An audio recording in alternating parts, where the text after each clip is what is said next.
안녕하세요. 예수비전 성결교회 안현 목사입니다. 고병천 목사님이 전화하셨더라고요. 가슴 아픈 이야기를 많이 하셨습니다. 참 외롭겠다, 힘들겠다, 속상하겠다 이런 생각이 들었습니다. 그와 동시에 대단하다, 용기 있다, 참 뚝심, 의지가 엄청나다 이런 생각도 들었습니다. 아시다시피 고 목사님은 예배를 위해서 목숨 걸고 싸웠던 분입니다. 또 자유민주주의를 지키려고 목숨 걸고 싸우고 있는 분이기도 합니다. 얼마나 귀해요? 이런 하나님의 사람을 존귀하게 여기는 것 필요하다고 생각되어집니다. 요즘에 왜 힘들어 하시느냐? 아이들 관련돼서요. 또 설교 관련돼서요.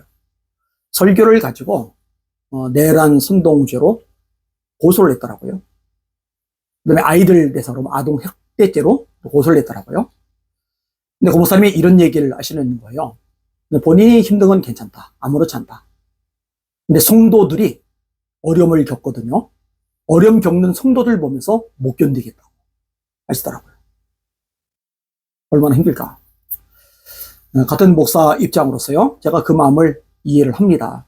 우리에게 코로나 확진자가 났을 때요, 성도들이 전체 다 격리 조치를 당했어요. 저도 격리 조치를 당했습니다. 그런데요, 격리 당하는 게 힘든 게 아니더라고요. 어떤 분은 사업을 시작했는데 사업 시작한 지 얼마 안 돼서 코로나 격리된 덕분에 엉망이 되는 거죠. 또 직장 가서 죄인 취급을 당하는 사람들이 있는 거죠. 또 가정에서 가족 구성원들에 의해서 교회 가는 것 때문에 코로나 걸렸다면서 고통을 겪는 일들이 있는 거죠. 그때 얼마나 마음이 아프던지요.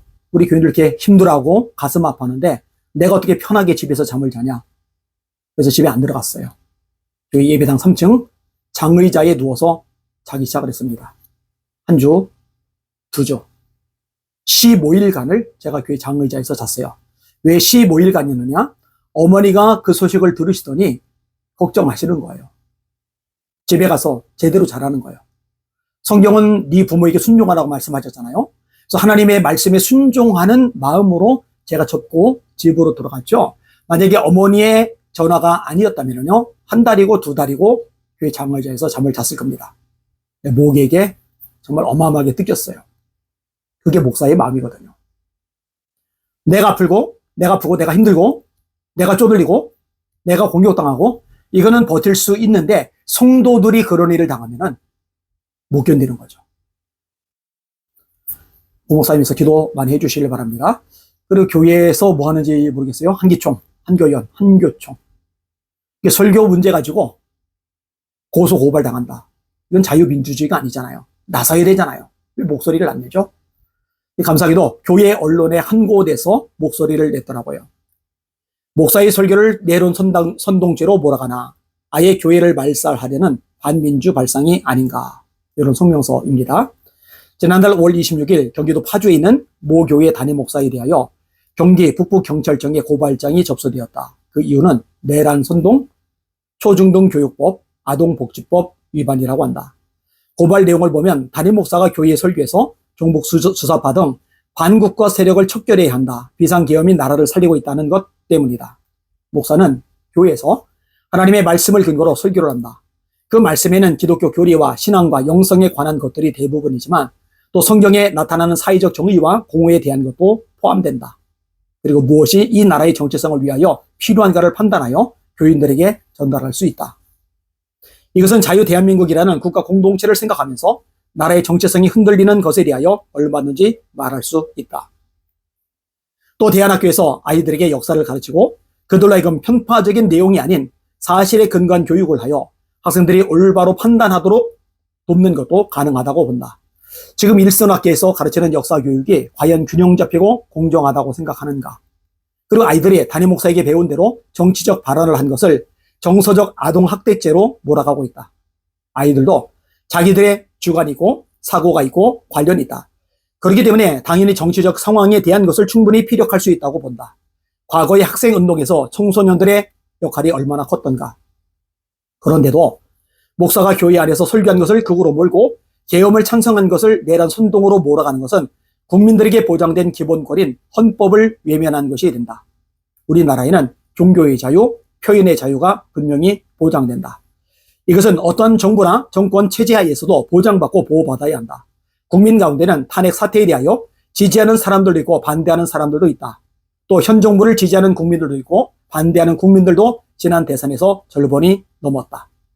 그런데 전 대통령에 대한 탄핵이 인용된 4월 4일 이후인 5월 26일 목회자의 설교에 대한 것을 문제 삼아 고발한 것은 분명히 정치적 성향을 달리하는 세력이 목사를 표적으로 삼아 공격하므로 결과적으로 한국교 전체에 대하여 재갈을 물리려는 것으로 보인다. 이게 요점이에요. 이게 중요하죠. 재갈 매기는 거예요.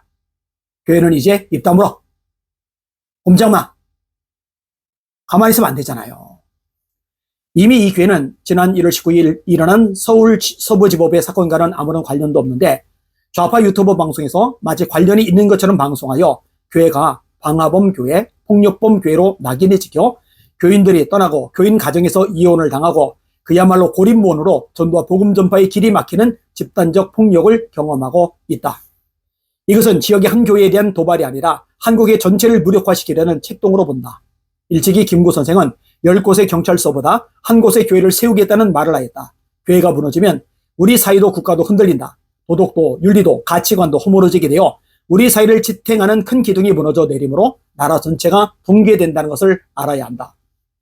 경찰도 간첩을 잡아야 할 시간에 건전한 교회 목사가 설교한 것을 가지고 고발을 일삼는 것에 거리를 두어야 한다.